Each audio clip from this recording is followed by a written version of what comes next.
வரி விதிப்பு மூலம் அமெரிக்கா அழுத்தம் கொடுத்து வரும் நிலையில் பிரதமர் மோடியை சந்தித்த சீன அதிபர் ஷி ஜின்பிங், டிராகனும் யானையும் நட்பு நாடுகளாகவும் சிறந்த அண்டை நாடுகளாகவும் இருப்பது முக்கியம் என கூறியுள்ளார்.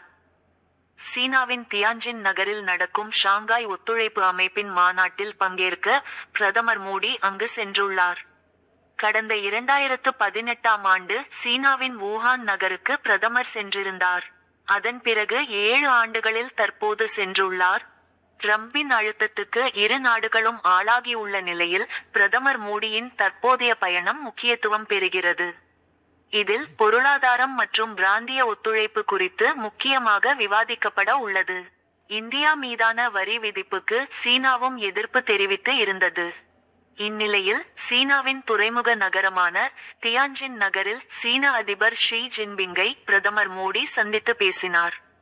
இதில் எல்லை பிரச்சினை, இருதரப்பு உறவுகள் உள்ளிட்டை குறித்து விவாதிக்கப்பட்டன. இந்த சந்திப்பின் போது பிரதமர் மோடியை வரவேற்று ஷி ஜின்பிங் பேசியதாவது: சீனாவின் முக்கிய நட்பு நாடாக இந்தியா உள்ளது.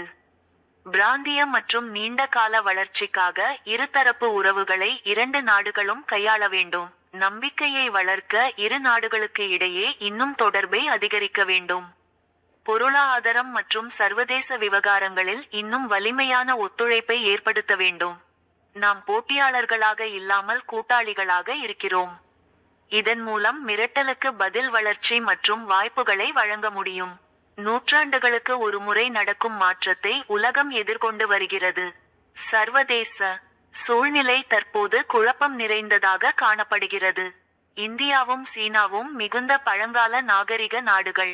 உலகின் மிகப்பெரிய 2 நாடுகளாகவும் இருக்கிறோம். டிராகனும் யானையும் நண்பர்களாகவும் சிறந்த நட்பு நாடாகவும் இருப்பது மிகவும் முக்கியம். இவ்வாறு ஷி ஜின்பிங் பேசினார்.